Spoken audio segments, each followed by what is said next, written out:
आपका घर दूसरों से थोड़ा बड़ा है? थोड़ा थोड़ा ये जगह की वजह से मिनिमम रिक्वायरमेंट 18-16 अच्छा, तो आपने ज्यादा होता है तो खुद बना लेते अच्छा आपने खुद बनाया था। बड़ा अच्छा, वेरी गुड वेरी गुड।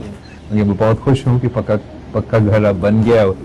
इनके पास ये जो तरीक़ेकार है नया घर बनाने के, वो ऐसे हैं कि इस तालाब में उस तरीके का नुकसान ना हो। जी सर। तो उम्मीद है अगली बार अगर ऐसे कुछ हुआ भी सही तो आप महफूज रहेंगे, आपका खानदान महफूज रहेंगे। बहुत बड़ी बात है। ये आपके सारे बच्चे स्कूल जाते हैं? जी सर, सारे जाते हैं। अच्छा, बेटी भी और बेटे भी? दोनों बेटी भी जाती हैं, ये मेरा भतीजा सर। अच्छा। जाता है सर। ओके, आप स्कूल में मेहनत कर रहे हो? Very good. आपको पूरा मेहनत करना चाहिए, अच्छा ग्रेड्स लेने चाहिए।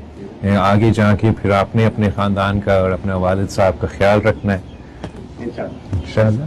चलिए, आपको बहुत मुबारक हो। आज हमारा कोशिश ये है कि जो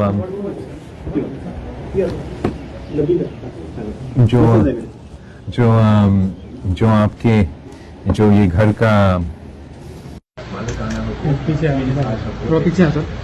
ना सिर्फ घर आपका हो, ये जमीन भी आपका नाम का हो, लेकिन हम इनके नाम हमने कर दिया। तो ये आपका तस्वीर है और नहीं, बिल्कुल नहीं होता।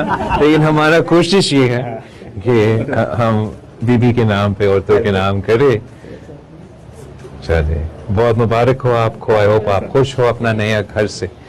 Thank you so much. Thank you, शुक्रिया।